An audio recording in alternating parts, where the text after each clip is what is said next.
ভাল লাগে যে রাইটার, ডিরেক্টর, অ্যাক্টর সব কিছু বললে ভাল লাগে। রেস্টুরেন্ট ব্যবসায়ী বলে না বা পার্লার ব্যবসায়ী বলে না। আমি নিজের চোখে দেখা মান্না ভাই, মন্তাজুর রহমান আকবর ভাই, দেখা গেছে যে করইতলায়, এফডিসিতে করইতলায় দাঁড়াইছে, সকাল হয়ে গেছে, সারা রাত গল্প নিয়ে ভাবনা। আমি তাদেরকে রিকোয়েস্ট করবো, চরিত্রটা না হইতে হবে। চরিত্রটা হইতে পারলে না, অ্যারেঞ্জমেন্ট কি আছে, অমুক কি আছে, তমুক কি আছে, পাবলিক এত কিছু দেখবেই না, খালি চরিত্রটা দেখবে। সাকিব ভাই তো একদিনে বিখ্যাত হয়নি। সাকিব ভাইয়ের মতো জায়গায় মানে আমাদের ম্যাক্সিমামই হচ্ছে 2-4টা ছবি করার পরে মনে হয় যে সুপারস্টার।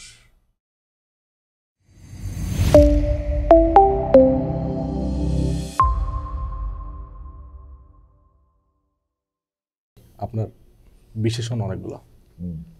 হ্যাঁ, সাংবাদিক, রাইটার, অ্যাক্টর, ফিল্ম মেকার। কোন বিশেষণে আজকে বিশেষায়িত করবো এটা আমি পার্সোনালি কনফিউজড। আমি ফিল্ম মেকার চন্দন ভাইকেই ডাকছি। তারপরও আপনি যেহেতু স্ক্রিপ্ট রাইটিং করছেন, সিনেমাতে অলরেডি রাইটার হিসেবে নাম গেছে, অ্যাক্টর হিসেবে নাম গেছে, এই 3টা সেক্টরও আমরা কথা বলবো আপনার কাছ থেকে। প্রথমত হচ্ছে যে থ্যাংক ইউ। ভাল লাগে যে রাইটার, ডিরেক্টর, অ্যাক্টর সব কিছু বললে ভাল লাগে। রেস্টুরেন্ট ব্যবসায়ী বলে না বা পার্লার ব্যবসায়ী বলে না, অনেকে এগুলো করে আর কি। আমার তো ওটাই বলে না, এই মিডিয়ার মধ্যে বা এই কেন্দ্রিক এই চর্চার জায়গা থেকে বলে ভালো লাগে। তবে ডিরেক্টর নির্মাণ করতে খুব ভালো লাগে, অভিনয় থেকে নির্মাণটাকে অনেক বেশি চাই, অনেক বেশি পছন্দ করি। আর লেখা সেটা তো প্রত্যেক জীবনে রেগুলারই লিখি, এটা একটা অভ্যাস। সাংবাদিকতা করার সময় থেকে বা ওই জায়গা থেকে একটা অভ্যাসটা থাকে, তো সেই অনুযায়ী হচ্ছে লেখালেখিটা আর কি। পরিচালক পরিচয়টা দিতে বেশি স্বাচ্ছন্দ্য বোধ পাচ্ছেন। বর্তমানে আপনার যে সিনেমাগুলো, এই সিনেমাগুলোর একটা হ্যাপেনিং ব্যাপার থাকে, হ্যাঁ, একটা গ্যাংস্টার ব্যাপার থাকে। আমি যদি একবার স্পেসিফিক বলি যে বাংলাদেশে ইন্ডিয়ান সাউথ স্টাইলের ডিজাইন, আমি বলছি না যে সাউথ স্টাইল ডিজাইনটা করছে বলে ওটা সাউথ স্টাইল ডিজাইন হবে, বাট আপনার সিনেমা আমি যদি বলি যে লোকাল, আপনার লাস্ট ফিল্ম, তার আগে সম্ভবত আব্বাস, হ্যাঁ, এই 2টা সিনেমা একবারে সাউথ স্টাইল ডিজাইনে, হ্যাপেনিং, সাউথ স্টাইল ডিজাইনের কোরিওগ্রাফিং, অ্যাকশন, নায়কের এন্ট্রি, মানে এটা কি অ্যাডাপ্টেশন নাকি নিজে থেকেই ইন্ডাস্ট্রির মানে ফর্মুলা ফিল্ম যেগুলো হয়, বিনোদন দেওয়া মানুষকে, এই ধরনের সিনেমা হয় না বাংলাদেশে? সো এটা কি নিজের চিন্তা থেকেই নাকি কিছুটা অ্যাডাপ্টেশন? আচ্ছা, আমরা ছোটবেলা থেকে যে ছবিগুলো দেখে বড় হয়েছি, আমাদের চোখে ওগুলাই ছিল সিনেমা। পরবর্তীতে সিনেমার জায়গা থেকে ওই সময়ও কিছু ছবি ছিল, পোকামাকড়ের ঘর বসতি বা এই ধরনের ছিল, কৃষ্টি কালচার বা আর্ট ফিল্ম বলতো ওই সময় থেকে আমরা যেটা জীবন ঘনিষ্ঠ সিনেমা। জীবন ঘনিষ্ঠ সিনেমা। কিন্তু বেসিক্যালি হচ্ছে এন্টারটেইন সিনেমা যেগুলো ছিল, এগুলো দেখে আমরা ছোটোবেলা থেকে বড় হয়েছি। আমার ভাবনার জায়গা থেকে আমি এরকম ভাবনাগুলোই ভাবি যে আমি উপস্থাপনটা ওই ধরনেরই করব। সিনেমা যেটা যেটা দেখে বড় হয়েছি, বাংলা বলি, হিন্দি বলি বা হচ্ছে ওয়েস্টার্ন বলি বা হলিউড বলি, যে ধরনের ছবিগুলো দেখছি ছোটোবেলা থেকে, আমরা ওই ধরনের কিছু মেক করব। এখন ওই মেকিংটাই হচ্ছে একটু সমসাময়িক, পৃথিবী যেহেতু এগিয়েছে বা মানে উপস্থাপনের ভঙ্গিটাও হচ্ছে যে একটু চেঞ্জ হয়েছে, ওই জায়গাতে সমসাময়িক একটা উপস্থাপন। আমাদের তো শেখার কোনো যে মানে স্কুল বা কলেজ বা ওইভাবে তো না, আমরা দেখতে দেখতে জানি, দেখতে দেখতে শিখি। তো সেই ভাবনাটা হচ্ছে যে কখনো ওয়েস্টার্ন প্যাটার্নে হয়ে যায়, কখনো সাউথ প্যাটার্নে হয়, কখনো বলিউড প্যাটার্নে হয়, কিন্তু ব্যক্তিগতভাবে কোনোটাই দেখে শুনে বুঝে ওই ধরনের না। আমার যেটা ভালো লাগছে আমি সেটাই করব। আমি যেটা ভাবনায় ওই গল্পটি বা ওই চরিত্রটি আমি উপস্থাপন করতে চাই, আমি সেটাই করি। তো এই আয়োজনটা, হ্যাঁ, আপনার আয়োজনের প্যাটার্নটা যারা রেগুলার ফিল্ম মেকিং করে, তো এই ফিল্ম মেকিং করতে গেলে এখানে অনেকগুলো ডিপার্টমেন্ট থাকে। So, সবাই তো এই ধরনের কাজ করে না। আপনি যে সেলিব্রেশন মুডের, একটু লো অ্যাঙ্গেল এন্ট্রি নায়কের, হ্যাঁ, স্লো মোশন অ্যাকশন, আপনি কি প্রবলেম ফেস করেন যে এই ধরনের কাজ সাধারণ খুব একটা হয় না কমার্শিয়াল? আমাদের এখানে কমার্শিয়াল বা বিনোদন ধর্মী সিনেমা যেগুলো, এগুলোতে সেই ধরনের সাপোর্ট থাকে না বা ডিরেক্টররা করে না। হ্যাঁ, তো আপনি যখন করলেন, আব্বাস দিয়ে যখন শুরু করলেন, আপনি কি ফেস করছেন যে এটা পারতেছে না আমার ইন্ডাস্ট্রির এই মানুষটা, বা আমি এই টেকনিক্যাল ঝামেলাটা ফেস করতেছি, আমি অ্যাকশনে ফেস করতেছি, এটা আমি কম্পোজিশনে ফেস করতেছি? সেটা তো হচ্ছে যে অ্যাকশনের জায়গা থেকে আমাদের এই জায়গাটায় আরমান ভাই বা চুন্নু ভাই, এই দুজন অ্যাকশন কোরিওগ্রাফার বা ডিরেক্টর বাদে আমাদের এখানে আরও আছে যারা জুনিয়র, মিটু আছে, জুম্মন আছে, বা অ্যাডওয়ার্ড আছে, বা ইয়ার আছে।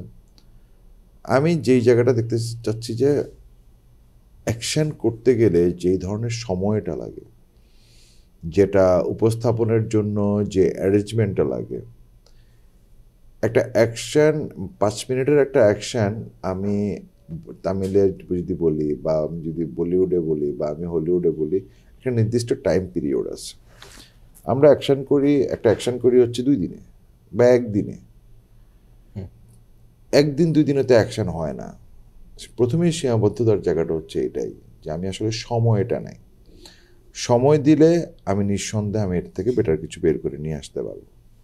একটা অ্যাকশন যদি আমি তাদের মতো করে 10 দিনে যদি একটা অ্যাকশন করি, নিঃসন্দেহে অনেক ভালো হবে। কিন্তু আমাদের বেলায় এসে এই টাইমটুকু, বা আমাদের অ্যাকশন ডিরেক্টর যারা আছে তাদেরকে এই টাইমটুকু দেওয়া হয় না। কিন্তু আমরা যদি বলিউড থেকে আনি, বা আমরা যদি ইয়া থেকে যদি জায়গাকে নিয়ে আসি, আমরা তাদের জন্য হচ্ছে তারা বলে দিবে 10 দিন, আমরা 10 দিন দিয়ে দিব। কিন্তু আমাদের এখানে টেকনিশিয়ানদের সেই অনুযায়ী আমরা সময় দেই না, কারণ সময় মানে বাজেট। এই সীমাবদ্ধতার মধ্য থেকে আসলে এটা হচ্ছে প্রথম। আর টেকনিক্যাল যে সাইডগুলো, সেটা হচ্ছে যে যেমন মানে স্টেজ, বা আমি হয়তো বা দেখা গেছে একটা অ্যাকশন মনে মনে ফিল করতেছি যে আমার হিরো একটা স্টেপ, একটা মাটিতে একটা রাগ করে একটা পাড়া দিবে, আমার 4টা গাড়ি উড়ে যাবে, আমি এটা দেখি। কিন্তু আমি যে 4টা গাড়ি উড়াবো, আমার জন্য 4টা গাড়ি বা ইচ অ্যান্ড এভরিথিং, মানে অর্থাৎ সব কিছুর উপর টাকা, আমার তো ওই বাজেটটা নাই। এখন তারপরে হচ্ছে আমি এবার কি দিয়ে উড়াবো? রিগ দিয়ে উড়াবো, না আমি হচ্ছে মানে ক্রেন দিয়ে উঠাবো, নাকি আমি হচ্ছে মানে ভিএফএক্স করে উড়াবো, নাকি আমি এটা, বাকিগুলো হচ্ছে পরের। আমার ভাবনার জায়গাটা প্রথমেই হচ্ছে আমি ভাবনাটা আটকায় ফেলি যে আসলে কি করব।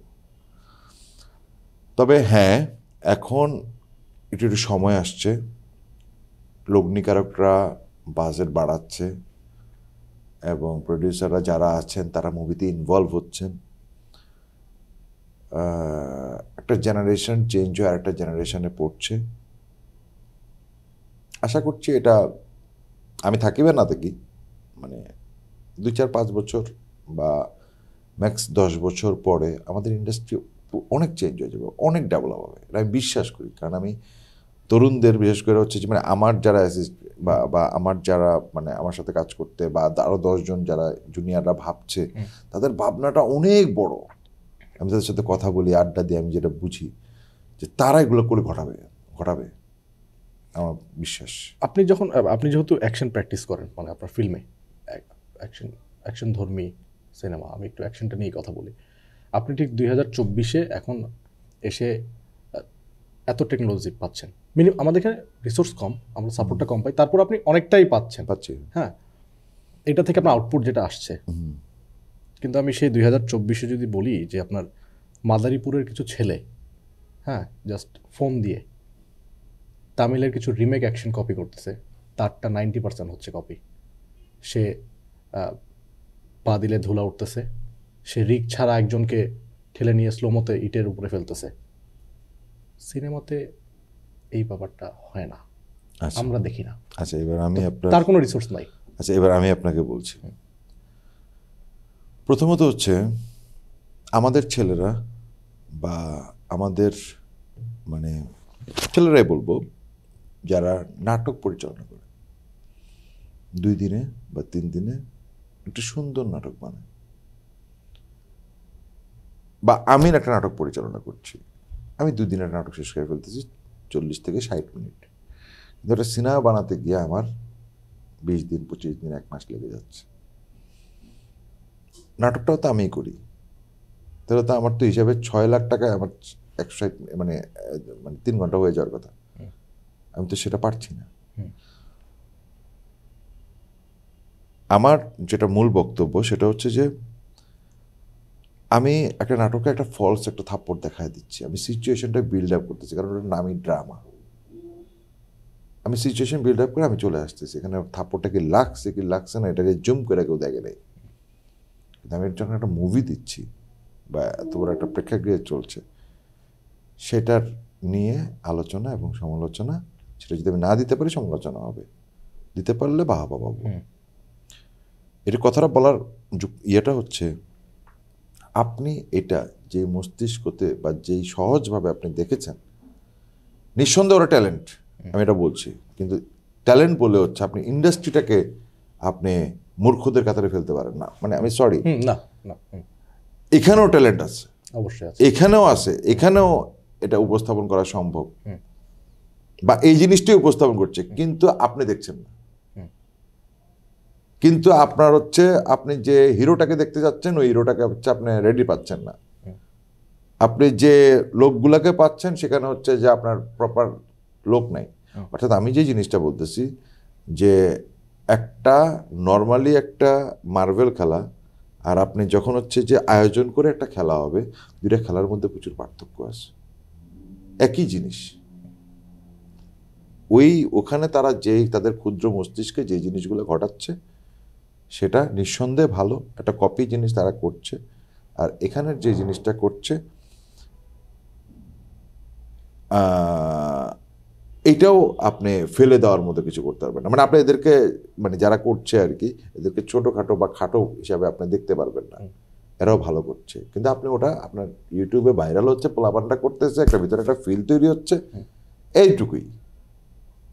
এটা এমন না যে এটা মানে অনেক ভালো কিছু, বা মানে ওটা আপনি কম্প্রোমাইজ ভাবেই দেখছেন, আপনি আপনি আপনি ওইভাবে করে চিন্তা। মানে আমি ফাইনাল আউটপুটটার কথা বলছি, মানে ওই আউটপুটটা যত পারফেক্ট মনে হচ্ছে আমাদের, ওইটাই তো বললাম, আপনার ওই জিনিসটা বিধায় পারফেক্ট মনে হচ্ছে, ওইখানেই আপনি একটা ওরাই সিনেমাটা বানিয়ে ওই জায়গাটায় করুক, সেটা আপনার পারফেক্ট, আপনি অনেক কিছু করে। সাপোজ ধরেন হচ্ছে ওই জিনিসটা আপনার ষাটে ক্যাপ নামে একটা এক দল ষাটে ক্যাপ নামে একটা করলো, পরবর্তীতে সেটা একটা সিজন বা পার্ট 2 করলো,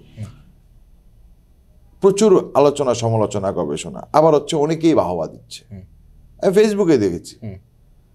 তো কিছু মানে ভালো লাগবে, সবার কাছে সবকিছু ভালো লাগবে না। এখন জিনিসটা হচ্ছে ওরাও তো করে দেখিয়েছে, এখন ওটা কি তারা মানে ওরা যে জিনিসটা উপস্থাপন করছে, আপনার যে ভাইরাল অন্য যে বিষয়গুলো ছিল বা আপনি যেগুলোর উদাহরণ হিসাবে দিচ্ছেন, ওই জিনিসগুলো উপস্থাপন করে দেখা, ষাটে কাপে যেগুলো উপস্থাপন করছে, ইজি না তো, ইজি না। আমি ওইভাবেই বলছি আর কি। আপনি ওইটা অবশ্যই ভালো দিক, ওটা চর্চাটা করা খুবই ভালো, কিন্তু তার মানে এইটা না যে ওরা আমাদের ইন্ডাস্ট্রির মানুষরা খারাপ কাজ করছে। আমাদের তা তো ঠিক, অবশ্যই ভালো কাজ করছে, কিন্তু আমি প্রেক্ষাগৃহে দর্শক আসছে না, এটা দেখার জন্য প্রেক্ষাগৃহে দর্শকটা আসছে না, বা ওই জিনিসটা মানুষ শেয়ার দিচ্ছে না, ওই জিনিসটাতে বাহাবা দিচ্ছে না, ওইটাই আর কি।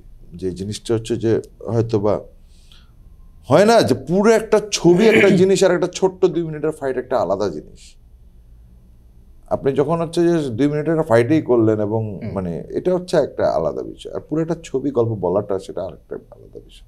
না মানে আপনি যেহেতু মানে দুটো সিনেমা পরপর অ্যাকশন ঘরানার, এই জন্য আসলে এই প্রশ্নটা আপনাকে আমার করা। আরেকটা কথা হচ্ছে, আপনি একটু বাজেটের একটা ব্যাপার বলছিলেন যে আমাদের বাজেট, আমাদের এখানে টেকনিশিয়ান কিছু এসেছিল, সিনিয়র টেকনিশিয়ান আমার পডকাস্টে, উনি একটা আমাকে রেফারেন্স টেনে বললো, আমি যদি একবারে বলি যে লাইট ইউনিট থেকে আসছে, বললো যে 2000 সালে আমার একটা বেবি লাইট, আমরা শুটিং সাইটে যেটা বেবি লাইট ইউজ করি, এটার ভাড়া ছিল পার বেবি 300 টাকা, 2024 এসে এটা ভাড়া হয়েছে 100 টাকা। আমাদের কি বাজেট কমছে? বলেন না, মানে আমাদের কি বাজেটটা কমছে না বাড়ছে? আমার লাইটে বাজেটটা কমে গেল 200 টাকা, কিন্তু আমার ফিল্মের বাজেটটা বাড়ছে। তো আপনি যদি 300 থেকে 100-তে আসেন, তাহলে উনি আপনাকে মানে ভালো সাপোর্টটা কিভাবে দিবে? আচ্ছা, তো এই জায়গাটা আমার ইয়েটা হচ্ছে 2000 সালে বা 1999-এ 1 কোটি টাকাতে ছবি বানানো হয়েছে। হুম। বর্তমান বাজারে এটা কত? মানে সিনেমার বাজারে নাকি ওই পয়সার বাজারে, টাকার পয়সার বাজারে? টাকার বাজারে এটা কত? আমি ধরে নিলাম সেটা প্রায় 20 কোটি, 25 কোটি, 30 কোটি। এখন কি সেই বাজারটা আছে? না, নাই। 1400 সিনেমা হলটা থেকে মানে 150 সিনেমা হল এসে ঠিকছে। সিজনে মানে ঈদ উপলক্ষে হয়তো 150, নর্মালি 150, নর্মালি হচ্ছে 60টা। 60টা বা 65টা। তো সেই জায়গা থেকে হচ্ছে আমাদের মানুষের যদি বিনোদন কেন্দ্রিক বা এই ধরনের ফুটেজ কেন্দ্রিক বা ছবি কেন্দ্রিক দেখার আগ্রহ কি কমছে না বাড়ছে? বাড়ছে, কিন্তু মাধ্যমটা চেঞ্জ হয়েছে। কিছু মানুষ এখনো সিনেমা হলে যাচ্ছে, বা একটা উৎসব কেন্দ্রিক একটা সিনেমা হলে যাচ্ছে, আর রেগুলার জায়গা থেকে তারা হচ্ছে ডিভাইসের মধ্যে আছে অথবা টিভির বাসার টিভিতে আছে।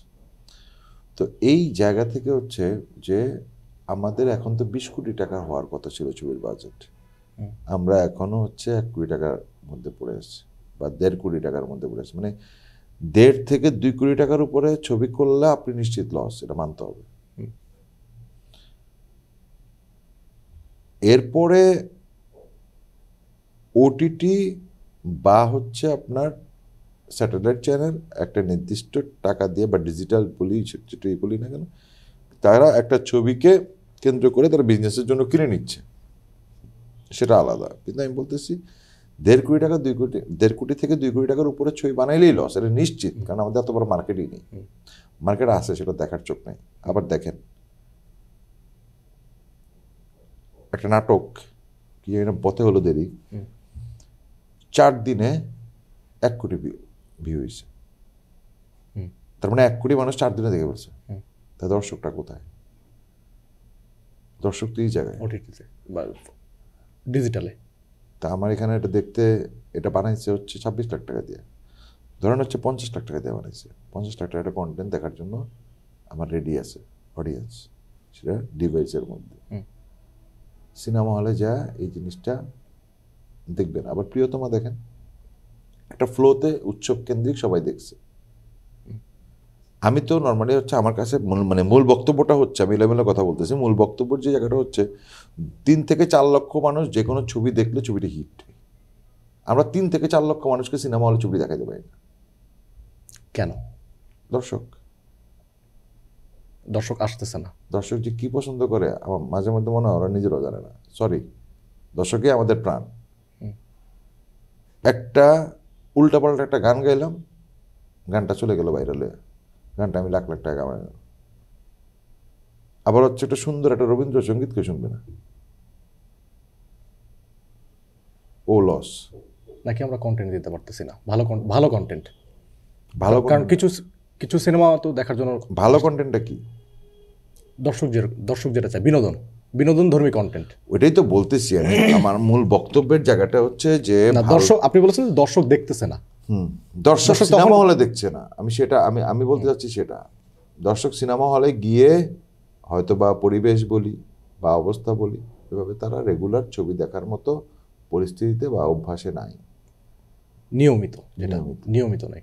কিন্তু আবার উৎসবে আবার তারা উৎসব কেন্দ্রিক একটা নির্দিষ্ট অডিয়েন্স আছে। এটা কি শুধু দর্শকের দোষ দিব, নাকি আমাদের পূর্বসূরি যারা পরিচালক তাদেরও কন্টেন্ট দেওয়ার এবং তাদেরকে এঙ্গেজ রাখার, তাদেরকে অভ্যস্ত করার যে ব্যাপারটা, এটা তো আমাদের একটু গাফিলতি আছে, কি মনে করেন? মূল আসলে অনেক কথার মধ্যে থেকে প্রথম হচ্ছে একটা ছবি প্রপারলি বানাইতে হবে। ছবি তো বছরে 65 দিনে মোটামুটি প্রতি সপ্তাহে 2টি করে ছবি রিলিজ হয়। ছবি কিন্তু হচ্ছে, ছবি কিন্তু রিলিজ হচ্ছে, কিন্তু ছবিটা দর্শকের কাছ পর্যন্ত যেতে পারছে না।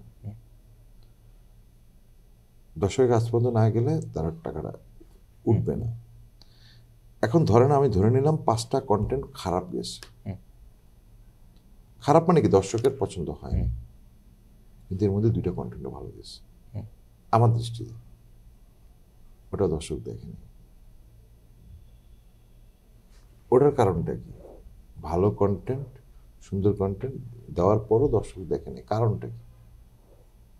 মানে আমরা এতদিনেও বুঝিনি যে আমাদের মানে দর্শকের নার্ভটাকে আমরা এখনো ধরতে পারিনি এতদিনে, যে দর্শকটা কেন আসছে না বা কি করলে আসতে পারে। এটার মূল জিনিসটা হচ্ছে বাজেট। ওকে, আপনার একটা মানে কি বলবো, যে একটা কাপও একটা বিজ্ঞাপন দেওয়া হয় বা বুস্ট করা হয় বা যেভাবে হোক না কেন, একটা ছবি যে আসছে সাধারণ মানুষ জানেই না ছবি যে আসছে। জানে? আপনি কি জানেন এই সপ্তাহে কি কি ছবি রিলিজ হয়েছে, বা গত সপ্তাহে কি কি ছবি চলেছে, বা 60টা হলে পুরান কয়টা ছবি কি চলেছে? আপনি জানেন না। আপনি না, মানে নর্মাল মানুষ জানে না এটা। কারণটা হচ্ছে যে একটা ছবির আমরা জানি যতটুকু। আমি একটু জাস্ট একটা জায়গায় আপনাকে ইন্টারাপ্ট করি, দোষটা ঘুরে কিন্তু আমার উপরই আসলো তাহলে আবার, আমরা যারা সিনেমা বানাচ্ছি বা প্রডিউসার, আমি জানাতে পারছি না। না না না, আমি আপনার কথা না বলছি না, আমি আমার না, সাধারণ দর্শক আমি জানছে না। দর্শকদের জায়গা থেকে বলছি। আমি যে জিনিসটা বলতে চাচ্ছি, এটা হচ্ছে একটা ছবির আমাদের হিসাব থাকে হচ্ছে যে 1 কোটি টাকা যদি ছবি বাজেট হয়, 75 লাখ টাকা হবে মেকিং, আর 25 লাখ টাকা হবে মার্কেটিং, পিআর অ্যান্ড ব্র্যান্ডিং, মার্কেটিংয়ে। আমার তো ছবি একটু পর্যন্ত আসতে টাকা শেষ, আমার তো লাস্টে বাজেটটা নেই। তো এই 25 লাখ টাকার কারণে আমার পুরোটাই চলে যাচ্ছে। আবার এমন এমন কিছু জিনিস হচ্ছে যে কারণ মার্কেটিং ফ্যাক্ট, মানুষকে জানাতে হবে না। আপনি একটা জিনিস আনছেন, মানুষকে জানাবেন না। আপনি একটা মার্কেট প্রোডাক্ট নিয়ে আসলে তার তো প্রচারণা আপনাকে করতে হবে, স্বাভাবিক। এখন ধরেন কিছু কিছু জিনিস আছে, যেমন আইফোন যদি 15 এর পরে 16 আসে, এটা অটোমেটিক অনেকে এটা জেনে যাবে, কারণ অনেকে আপডেট নিচ্ছে। আর এদিকে আপডেট নেওয়ার মতো কিছু হয় নাই, তা আপডেট নিবে না আপনার হচ্ছে, যার কারণে হচ্ছে আপনাকে জানাতে হবে। আর আপনি তো জানাচ্ছেন না, মানে আমরা জানাচ্ছি না, আমরা জানাতে পারছি না, বাজেট নাই। ওই ঈদ কেন্দ্রিক একটা বিষয় যে হচ্ছে যে ঈদে কয়টা ছবি আসবে, তো সম্পূর্ণ দোষটা তাহলে আসলে মানে ওই আপনি যে বলেন যে দর্শক কেন দেখছেন আমি নিজেও বুঝতে পারছি না, আপনি যেটা বলেন তাহলে আসলে পুরোটাই আসলে দর্শকের উপর না, আমার নিজের, আমার বাজেট নাই, এই জন্য হয়তো আমি পিআর করতে পারছি না, নিঃসন্দেহে দর্শকের কাছে আমি নিজে পৌঁছাতে পারতেছি না। তো পিআর হচ্ছে ফ্যাক্ট। পিআর অনেক বড় ফ্যাক্ট। অনেক বড় বড় বাজেটের সিনেমা হচ্ছে কিন্তু এখন, আমি যদি গত 2-3 বছর দেখি, এদের তো প্রচুর বাজেট ভাই এই সিনেমাগুলো, তারপরও তাদের এই ধস কেন? ওদের এত বাজেট, যে সিনেমার বাজেট 3 কোটি 4 কোটি হচ্ছে, ওর পিআরের 10 লাখ 15 লাখ এটা আটকে থাকে নাকি? এটা আমরা জানি না, আমাদের ল্যাক অফ নলেজ কি?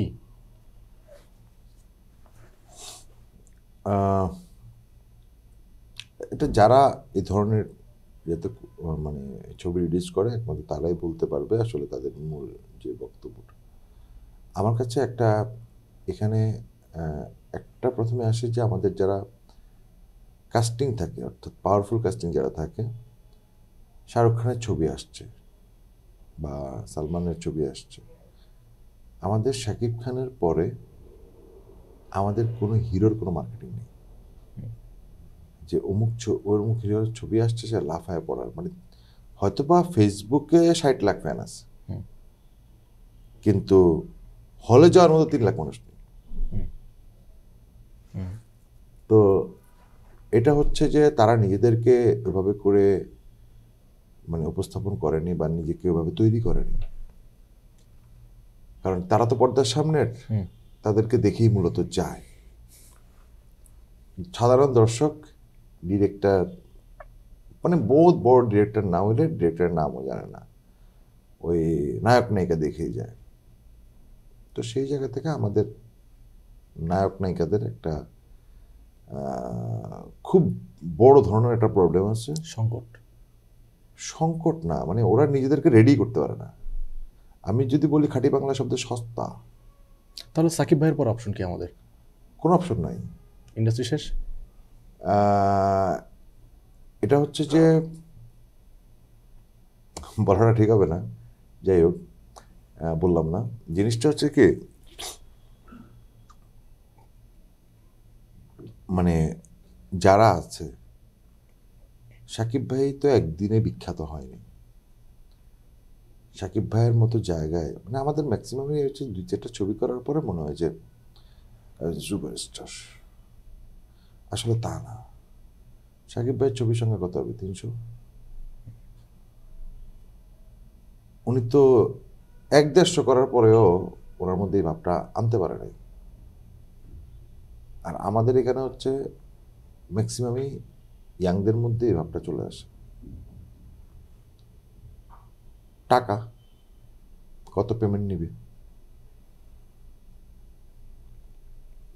আর আরেকটা হচ্ছে তাদের পয়েন্ট অফ ভিউ হচ্ছে 2-4টা জায়গায় এমন ধরা খাইছে যে ছবি বানাইতে গেছি, ইয়ে করতে গেছি, হয়তো বা অনেক বড় আশা নিয়ে গেছি, দেখা গেছে যে ধস নামছে। তখন তাদেরও মানে এই ছবি করে কী হবে। মানে আমি যদি মানে এটাই ট্রু আর কি, যে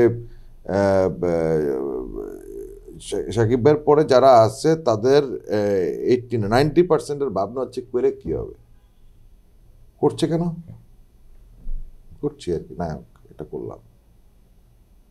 একটা ছবি যে কত বড় ডেডিকেশনের একটা জায়গা, একটা ছবি যে কত বড় অ্যাচিভমেন্টের একটা জায়গা, একটা ছবিতে কীভাবে নামতে হয়, কীভাবে ইয়ে করতে হয়, মানে এটার মধ্যে কতগুলা যে মানে পরতে পরতে পরতে পরতে যে মানে মানে এক একটা মানে স্পার্ক মানে যে মানে সবগুলো কিছুর মধ্যে যে নিজেকে একটা উপস্থাপনের যে আলাদা একটা মানে জগৎ সংসার কাঁপায় দেওয়া যায়,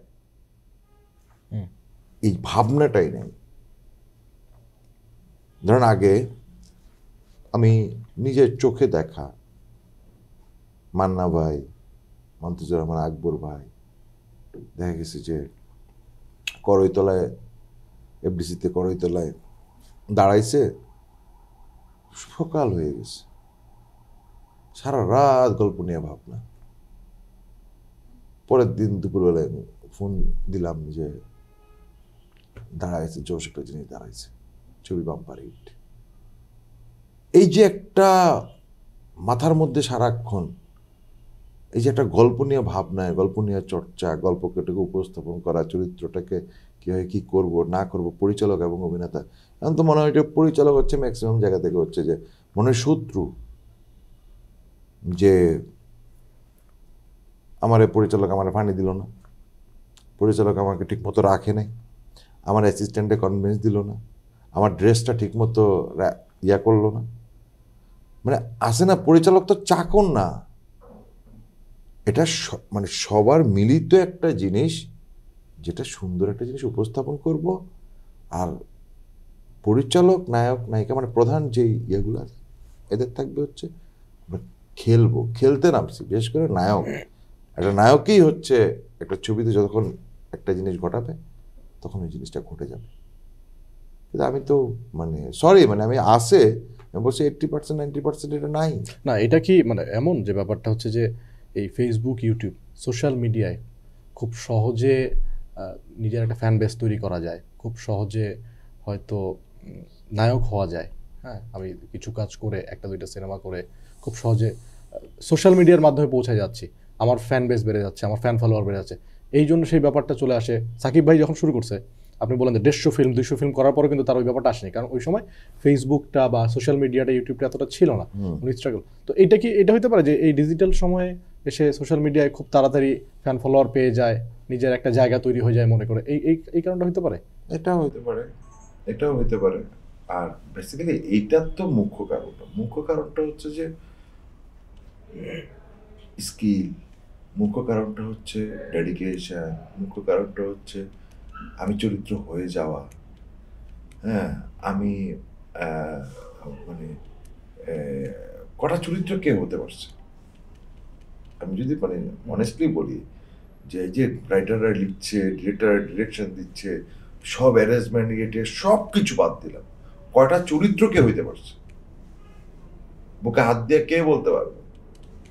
কারণ আমরা চোখের সামনে আপনি চোখ বন্ধ করেন দেখবেন যে না, মান্নার জায়গা থেকে আম্মা যান, আপনি ভাবেন একটা চরিত্র হয়ে গেছে, ক্যারেক্টারকে ওন করা, নিজের ক্যারেক্টারটাকে ওন করে ফেলা, তাই না? আজকে আপনি শাহরুখ খানের চোখ বন্ধ করে ভাবেন যে বাজিকার বা দুলহানিয়া দুলহানিয়া লে যায়েঙ্গে, সালমান খানের চোখ বন্ধ করে ভাবেন, আমি সমসাময়িক এদের এখনো শেখার টাইম, বা এরা এখনো সামনে আরো বেশি মানে ভালো ভালো কাজ করবে, বা অবশ্যই করা উচিত। আমি তাদেরকে রিকোয়েস্ট করবো, চরিত্রটা না হইতে হবে। চরিত্রটা হইতে পারলে না, অ্যারেঞ্জমেন্ট কি আছে, অমুক কি আছে, তমুক কি আছে, পাবলিক এত কিছু দেখবে না, খালি চরিত্রটা দেখবে। আম্মা জান ছবির মধ্যে, আমি যেহেতু এটা কথাটা বলছি, কি আছে না আছে কেউ দেখছে, চরিত্রটা দেখছে। সাধারণ দর্শকের কাছে চরিত্রটা ইম্পর্টেন্ট। এই চরিত্রটা মানে আমি আমি আমি আমার কথা হচ্ছে যে এদের মধ্যে চরিত্রটা হইতে হবে। এটা না হইতে পারলে আসলে ঘটবে না কিছু। প্রথমত আমাদের পাশে ইন্ডিয়ার মতো একটা অনেক বড় ইন্ডাস্ট্রি, মানে বটগাছের পাশে আমরা হচ্ছে একটা ছোট চারা গাছ, খুব স্বাভাবিকভাবেই ইন্ডাস্ট্রিটা অনেক ছোট, কিন্তু এই ইন্ডাস্ট্রির মধ্যে একটা বিভাজন আছে, এফডিসি এবং মিডিয়া।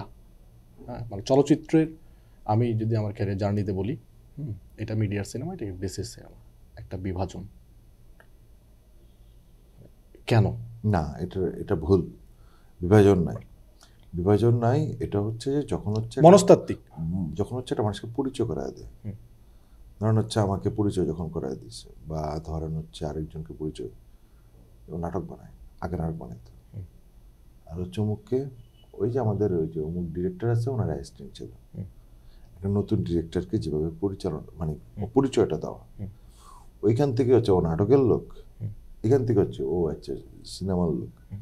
বিষয়টা হচ্ছে যে বিষয়টা এই এখানে কোনো বিভাজন নাই যে এফডিসি এর কই। আমাদের যারা মেম্বার, যারা আমরা মানে নাটক বানাতেন, সেলিম ভাই বা সরার ভাই বা ইয়াদের জায়গা থেকে, বা অলিক ভাই, বা হচ্ছে অনিমেষ দা ভাই, এটা এই যে মানে আমাদের রেগুলার জায়গা থেকে স্বতঃস্ফূর্ত তো শিয়াব শাহিন ভাই যে ক্রিকেট খেলতে গেলাম, পিকনিকে চলে গেল, আশুতোষ সুজন, হ্যাঁ, নঈম ইমতিয়াজ, নিয়ামুল, কই আমি তো আলাদা কিছু দেখি না। এখানে কোনো বিভাজন নাই। হ্যাঁ, ওনারা যেহেতু সিনিয়র, ওনাদের জায়গা থেকে হচ্ছে আমরা যখন প্রথম ঢুকতাম, একটা সময় এটা অভ্যাস হয়ে যায়। আমরা হয়তো বা একটা শহীদুজ্জামান সেলিমকে দেখতে দেখতে আমরা অভ্যস্ত, আমরা শহীদুর সাচ্চুকে দেখতে দেখতে অভ্যস্ত, আমরা তো একটা কাজী হায়াতকে দেখতে দেখতে অভ্যস্ত না, আমরা তো একটা ইলিয়াস কাঞ্চনকে দেখতে দেখতে অভ্যস্ত না। ওই অভ্যস্তটা হওয়া আর কি। এখানে বিভাজনের কিছু না, মানে আমার কাছে অন্ততপক্ষে নাই, আমি দেখি না আর কি, আমার কাছে এটা চোখে পড়ে না। ওকে ওকে, আরেকটা ব্যাপার আসে, আপনি যখন ডিরেক্টরের চেয়ারে, একজন পরিচালকের চেয়ারে, আপনার পেছনে যিনি লগ্নিকারক, প্রডিউসার, এটা কি অনেক সময় কি লাইবিলিটি হয়ে যায়? মানে চাপে পড়ে একটা কাজ করা, মানে কাজটা এভাবে করতে হবে বা এভাবে করতে হবে, এই ব্যাপারগুলো কি আমাদের ইন্ডাস্ট্রিতে ঘটে কিনা, বা আপনি ফেস করছেন কিনা, বা এই জন্য একটা কাজ যতটা ভালো হইতে পারে, একটা ডিরেক্টর নিজে করলে যতটুকু হতে পারে, তো ওই চাপে বাজেট কম, এর থেকে বাজেট আমি দিতে পারবো না বেশি, এই কারণে কি আমার সিনেমাটা নষ্ট হয়? আচ্ছা, প্রথম যে জিনিসটা, লগ্নিকারক যারা বা যিনি, যাদের সাথে কাজ করা হয়েছে, আমার ক্ষেত্রে এর আগে একজনও কোনো সিনেমা করে নাই। একজন করছে, একজন এর আগে ছবি করছে, কিন্তু বাকিরা কেউ এর আগে ছবি করেননি, আমাকে দিয়েই ফার্স্ট। সো তাদেরকে বোঝানোটা একটু খুব কঠিন আর কি, যে এই কারণে এখানে এত টাকা খরচ হয়, এই কারণে এখানে এত টাকা খরচ হয়, এটা একটু মুশকিল। আর একজনের জায়গা থেকেও যেটা, সেটাও হচ্ছে যে একটু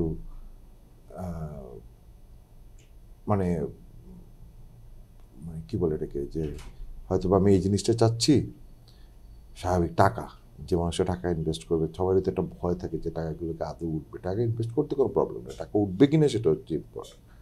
তো সেই অনুযায়ী একটু তো মানে অনেক বড় একটা লোড থাকে, একটা কাঁধের উপর একটা অনেক বড় ভার থাকে, যে আসলে কি তার টাকাটা তুলে দিতে পারবো কিনা, আসলে কি ছবিটা করে, কারণ দিন শেষে তো আসলে ছবিটাই তার সাথে মানে তার টাকা, বা মানে ওইটাই তো তার ছবিটা। সো এটাকে সেল করেছে, তার টাকাটা ফেরত পাবে কিনা, এটা একটা বিশাল চাপ।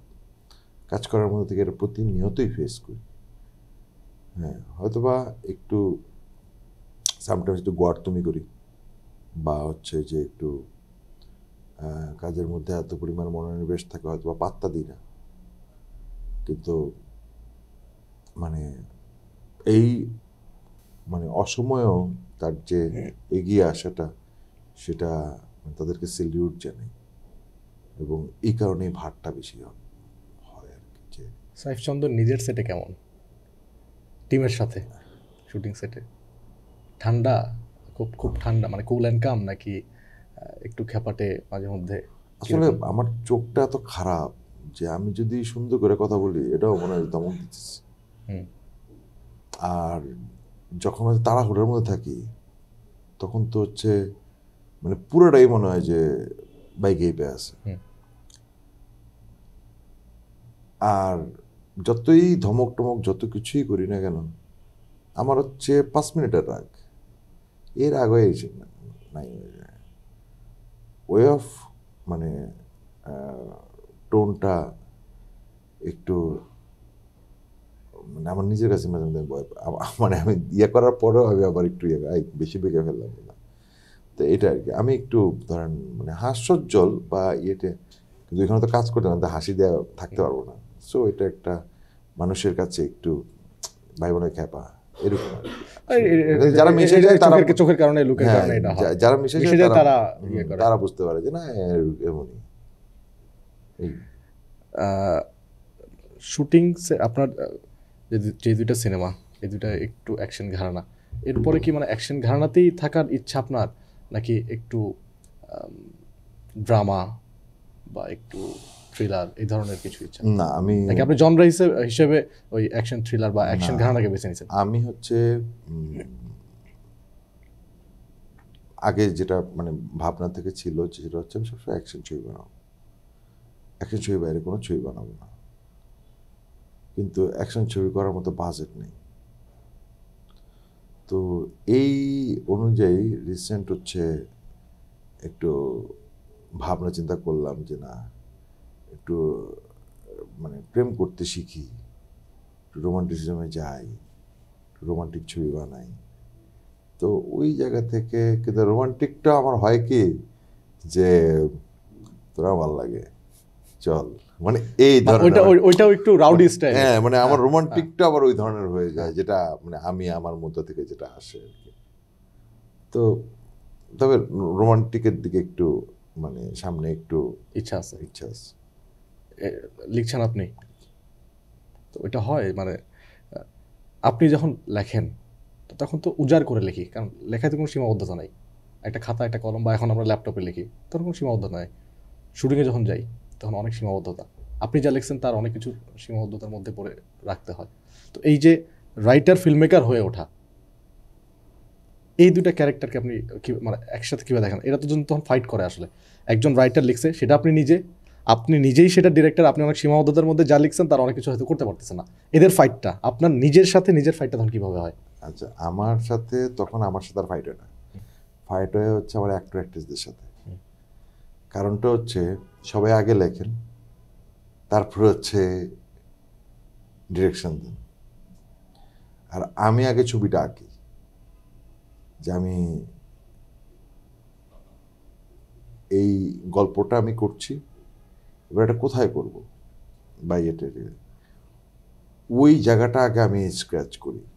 যে আমি যদি এখন সাপোজ ডেমরাতে যদি আমি প্রেমটা করি, বা আমার শুটিং মানে লোকেশন ডেমরা, বা ওইটা আমার জন্য রিজনেবল বা কমফোর্টেবল, আমি আগে ওই জিনিসটা হচ্ছে এই গল্পটার সাথে ওটা ঠিকঠাক আছে কিনা আমি এইভাবে করে দেখি। মানে আমি প্রথমে হচ্ছে স্ক্রিপ্টটা লিখে ফেলি না, আমি হচ্ছে আগে বেসিক গল্পটা প্রডিউসারের সাথে কথা হয়েছে, হয়েছে সিনপসিসটা নিয়ে, হ্যাঁ, একদম সুন্দর করে এই গল্পটা আমরা করছি, বা আর্টিস্টের সাথে ওই জিনিসটাই করছি।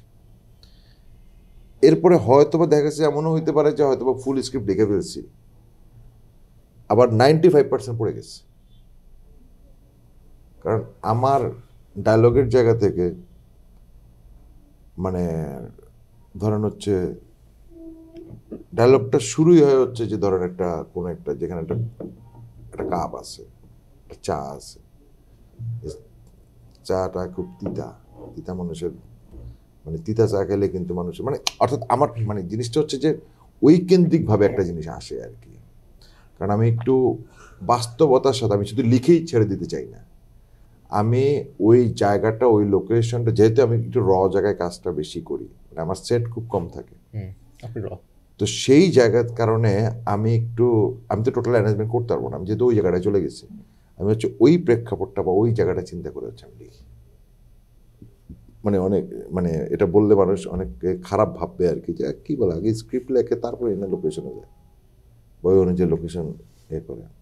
আর আমার বেলা হচ্ছে যে লোকেশনটা যখন আমি পাই, দেখা যাচ্ছে 90% চেঞ্জ হয়ে যায়। ওই লোকেশনের ইমেজটা মাথায় থাকে হ্যাঁ। যে আমি ওই লোকেশন, কারণ আমার এটা কথা হতে হচ্ছে পারে যে আব্বাস বা হচ্ছে লোকালের গোলাপ, মানে ওরা তো হচ্ছে, আমি এখন পুরান ঢাকায় আমি আব্বাস শুটিং করছি, আমার ডায়লগ পুরান ঢাকার হবে, অমুক পুরান ঢাকার হবে, আমি পুরান ঢাকায় কি কি ইউজ করতে পারছি, কারণ আমাকে তো ওখান থেকে হেল্প করবে না, আমারটা আমাকে বানায় নিয়ে আসতে হবে। আমি ওখানে পুরান ঢাকা কি কি ইস্টাবলিশ করতে পারবো, আমি দেখা গেছে পুরান ঢাকা কিছু ইস্টাবলিশ করতে পারলাম না, দুটা খালি ভাঙা বাড়ি দেখালে তার পুরান ঢাকা হলো না। পুরান ঢাকার মধ্যে ঐতিহ্য আছে, আমি যদি সেগুলো যদি না টাচ করতে পারি, তাহলে তো আমার এই স্ক্রিপ্টের কোনো ভ্যালু নেই। আবার সেম ভাবে আমি যেমন লোকালটা শুট করেছি রাজশাহীতে, তো রাজশাহীটা আমি যদি ওইভাবে করে না দেখি, রাজশাহীটার যদি ওই টিবাদের ওই বাটটা যদি আমি না দেখি, আমি খালি হচ্ছে যে যেমন একটা মানে ধরেন হচ্ছে একটা ডায়লগ ছিল হচ্ছে, আমার সিকোয়েন্স ছিল হচ্ছে একটা জায়গায়, সুন্দর একটা জায়গা, ওরা প্রেম করবে, কিন্তু আমি হচ্ছে যে দেখা গেছে টিবাদে এখানে আমি প্রথমে ডায়লগটা, তুই আসলে একটা বাতাস, আউলা বাতাস না বাউলা বাতাস, তুই একটা নরম বাতাস, বাতাস আবার নরম হয় নাকি, বাতাস নরম হয়, বাতাস গরম, অর্থাৎ সিচুয়েশনটা, মানে বাতাসটা যা আসতেছে আমি বাতাসটাকে আগে করি, তারপরে আমি মূল জায়গাটায় যাই, মানে এনভায়রনমেন্টটাকে কাজে লাগায় Exactly. আপনি ঢোকেন হচ্ছে রাইট আপনার ডায়লগে বা আপনার স্ক্রিন প্লেতে। লেখার সময় কি আর্টিস্টকে মাথায় রেখে লেখেন নাকি লেখার পরে? না, আমার আর্টিস্টকে মাথায় রেখে দেখি, মানে আর্টিস্ট আমার ক্যারেক্টারটা মাথায় রেখে দেখি। এই ক্যারেক্টারটাই যে আবার আপনি পাবেন বা 100% এফোর্টটা দিতে পারবে, বা আপনি যে ক্যারেক্টারটা চিন্তা করতেছেন, না ধরেন হচ্ছে যে এখন আপনি যেভাবে কথা বলছেন, আমি যদি আপনাকে নেয়া করি, তাহলে হচ্ছে কি আপনি কিভাবে কথা বলেন, হ্যাঁ আপনি একটা হালকা টোনে আপনি এটা করবেন, আপনি, তা আমি হয়তো বা লেখার সময় ওই জিনিসটা চিন্তা করবো, মাথায় থাকবে আমার, আমি লেখাটা আমার মতো পারবো। আবার ধরেন হচ্ছে এখানে হচ্ছে আমি কথা শিবাসানু বাইরে পাইলাম, আর উনি তো কথা বললে হচ্ছে তাহলে আবার তার ওয়ে অফ, মানে ইয়েটা, মানে ধরনটা হচ্ছে যে চেঞ্জ হয়ে যাবে। আমাদের সিনেমা ইন্ডাস্ট্রি 2024-এ যে জায়গায় আছে, আসলে আমরা কোন পথে যাচ্ছি? ভালোর কথা, ডে বাই ডে ভালো হবে, ভালো হচ্ছে।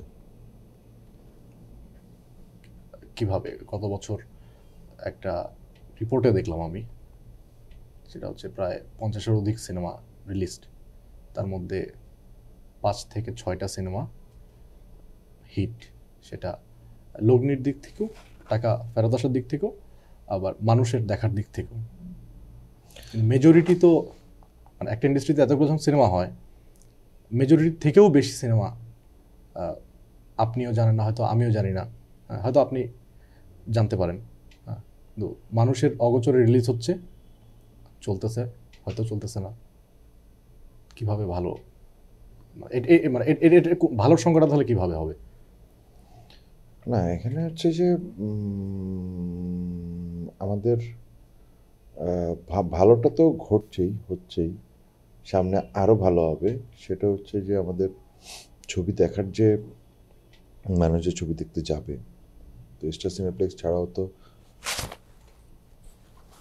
মোটামুটি সরি ভালোর দিকে যে যাবে, যে স্টার সিনেপ্লেক্স ছাড়াও যে আমাদের যে সিঙ্গেল স্ক্রিনগুলো আছে, এগুলোর অবস্থা সবগুলার মানে 95% অবস্থা বা পরিবেশ অনেক ভালো না। তাদের জায়গা থেকে হচ্ছে আমরা তো ছবি পাই না, ছবি পাইলে আমরা ভালো করব, কিন্তু আমার দেখা গেছে যে এরকম 10টা ছবি ভালো গেছে, তারপরেও তারা পরিবেশটা ভালো করে না।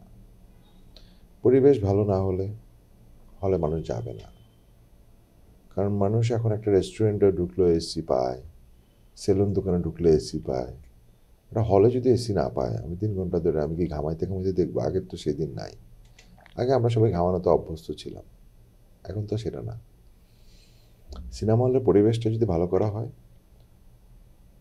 আমার কাছে মনে হয় যে সিনেমা দেখতে মানুষ যাবে। আর সিনেমা দেখতে যদি মানুষ যায়, সেই ক্ষেত্রে সিনেমার লাভ হবে, প্রফিট হবে। সিনেমাটা যে মানুষটা একবার প্রযোজনা করছে বা যে ডিরেক্টরটা একবার বানাচ্ছে বা যে নায়ক নায়িকা অভিনয় করছে, তারা আবার পুনরায় আরেকটা কাজ করতে মানে সহজ হবে তাদের জন্য। তো পরিবেশটা ভালো করতে হবে, আবার সেই অনুযায়ী সিনেমাটাও একটু পাবলিকের নার্ভ বুঝে বানাতে হবে। না আমার একটা গল্প বলার দরকার, আমি বলে ফেললাম, না আমার গল্পটাকে দর্শক গ্রহণযোগ্য করার জন্য দুটা 5 লাইন, দুটা যেটা সব মানে থাকে না যে ইকোনো বলবেন, ওইটাও তো ধরেন হচ্ছে যে মানে মসৃণ বা কিছু একটা ইয়ে দিয়ে ওটাও তো ইয়ে হয়েছে। তো সেই জায়গা থেকে হচ্ছে যে মানে ধরেন ছবির যে জায়গাটা সেটা হচ্ছে যে একটু প্রচার প্রচারণা যদি ঠিকঠাক মতো করে, তারপর মানে কন্টেন্টটা কী আছে সেটা যদি পাবলিককে আকৃষ্ট করে, তাহলে ছবি দেখবে। এবার তাহলে আসি যে আপনার পেশার জায়গায় আপনি এখন ফুল টাইম ফিল্ম মেকার, পেশাও তো ফিল্ম মেকার। আপনার সহকর্মী, আপনার সহকারী বা সহযোগী পরিচালক যারা আপনার সাথে কাজ করে, পেশা হিসেবে তারা যদি মনে করে যে ফাইনাল ডেস্টিনেশন আমার ফিল্ম মেকার, বা আরও পরবর্তীতে কেউ যদি চিন্তা করে আমি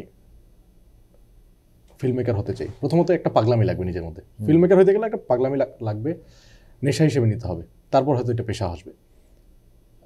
কেউ চাইলে এটা নিতে পারে। নিঃসন্দেহে, কেন না? এটা তো হচ্ছে যে আমার নিজের অভিজ্ঞতা, আমার জায়গা থেকে হচ্ছে আমি যেভাবে আসছি বা ফিল্ম মেকিংয়ের দিকে যেভাবে আসছি, তো আমার তো ফিল্মে কোনো গুরু ছিল না বা ইয়ে ছিল না। তো সেই জায়গা থেকে হচ্ছে যে আমার যারা আশেপাশে বা সহযোগী বা সহকারী বা মানে ভাই বন্ধু যারা আছে, তাদের তো অ্যাটলিস্ট আমি আছি, মানে একটু দেখার বোঝার জানার জায়গা থেকে বা একটা ইন্ডাস্ট্রি ঘুরিয়ে দেখার জন্য হইলেও। তো সেই জায়গা থেকে আমার কাছে মনে হয় যে এটা মানে সে যদি একটু ঠিকঠাক মতো দেখে, তাহলেই হচ্ছে দেখার। মানে পেশার সাথে একটা ব্রেড অ্যান্ড বাটারের ব্যাপার থাকে, যে যখন আমি পেশা হিসেবে এটাকে নেবো, এখান থেকে আমার ব্রেড অ্যান্ড বাটারটাও আসতে হবে। মানে সেই জায়গা থেকেও কি ব্যাপারটা আপনি যেটা বলেন সেটাই? আচ্ছা, জিনিসটা হচ্ছে যে যে কোনো জিনিস, যে কোনো কিছু, আপনি একটা সরকারি চাকরি বা একটা নর্মাল একটা চাকরি পাওয়ার জন্য হইলেও আপনাকে 15 বছর, 18 বছর, 20 বছর পড়াশোনা করতে হয়। তা আপনি ওইটা তখনই কি আপনি ক্লাস 1-এ থাকা অবস্থায় আপনি কিন্তু চিন্তা করে রাখছেন যে আপনি হচ্ছে যে ব্রেড অ্যান্ড বাটার পাবেন? না। আপনাকে আগে চেষ্টাটা করতে হবে। এর মধ্যে অনেকজন ঝরে যাবে, অনেকজন থাকবে, অনেকজন চলবে, অনেকজন চলতে পারবে না, অনেকজন হচ্ছে মানে কোম্পানির সিইও হবে, অনেকজন আবার কোম্পানির মালিক হবে, অনেকজন আবার দারোয়ান হবে। এটা তো নর্মাল। তো জিনিসটা হচ্ছে আপনি যখন একটা কাজে ইনভলভ থাকবেন, আপনি যদি আপনার যদি ত্যাগ দিতে, আপনার যদি পরিশ্রম, আপনার যদি ডেডিকেশন, আপনার স্বপ্নটা সব কিছু যাওয়ার যে মানে সাকসেসটা ধরার যে চেষ্টা, এবং পাশাপাশি ভাগ্য, ভাগ্য তো একটা বিশাল বড় ব্যাপার। তো এই সব কিছু যদি মিলে যায়, তাহলে আপনি আপনার গন্তব্যে পৌঁছাবেন। আর সবচেয়ে বড় বিষয়টা, একটা ছবি বানানোটাই কিন্তু শেষ না। স্বাধীনতা অর্জন হচ্ছে রক্ষা করা কঠিন। একটা ছবি বানানোর পর পরের ছবিটা কী বানাবেন, এটা হচ্ছে সবচেয়ে বড় বিষয়। আপনি কতটুকু থাকতে পারবেন, নিজেকে জাগিয়ে রাখতে পারবেন, গন্তব্যে পৌঁছতে পারবেন। আমাদের এই সমসাময়িক জায়গা থেকে রায়হান রাফি একটা আমাদের মানে ওর কন্টেন্টগুলো ভালো দিয়ে গেছে না, ও এখন বেশ ভালো রেমুনারেশন পাচ্ছে না, ও আলাদা করে হচ্ছে যে মানে মানে কি বলবো এটাকে, ওর তো কোনো প্রবলেম হয় না। ও তো খুব সুন্দর একটা ডিরেক্টর হিসাবে যে মেজাজ বা যে জিনিসটা থাকতে, ওটা সে করে ফেলছে। হবে, আবার সবাই যে ও হবে তাও তো না। কেউ আবার মনে করেন যে অন্য ধরনের কিছু হবে, আবার কেউ হচ্ছে আর্ট কালচার নিয়ে হয়তো বা চারুকলার সামনে বসে বসে মানে গবেষণাই করবে, গল্পই করবে বা ইয়ে করবে, হয়তো বা একটা ছবি বানাতে যাবে 2-3 বছর লাগিয়ে। এক একজনের পয়েন্ট অফ ভিউ তো এক এক ধরনের। তো ব্রেড বাটার তো এটা তো এখানেও আছে, অন্য জায়গাও আছে, অন্য জায়গায় আছে। এখন সব কিছুর উপরে হচ্ছে যে ভাগ্যটা বিবর্ত করতে হবে, এবং আপনার সেটার প্রতি লেগে থাকার একটা ইয়ে থাকতে হবে, পলিসি করতে হবে, প্ল্যান এ করতে হবে, প্ল্যান বি করতে হবে। একটা ছুটে গেলে আরেকটার দিকে আমি কীভাবে নিজেকে মানে জাগ্রত করে রাখবো, আমি কিভাবে গন্তব্যে পৌঁছাবো, আমি কিভাবে মার্চ করবো, কিভাবে আমি কোন মানুষগুলোর সাথে মিশবো, সব কিছুই এখানে মানে কেউ তো না খেয়ে নেই ইন্ডাস্ট্রিতে। কদিন আগে ইন্টারভিউতে দেখছিলাম যে বাংলাদেশের মানুষ নাকি গরিব। আগুন ভাই বলতেছিল আর কি যে কি মাসেও বোধ হয় কি 200 কোটি টাকা না 100 কোটি টাকার সিগারেট খায় মানুষ।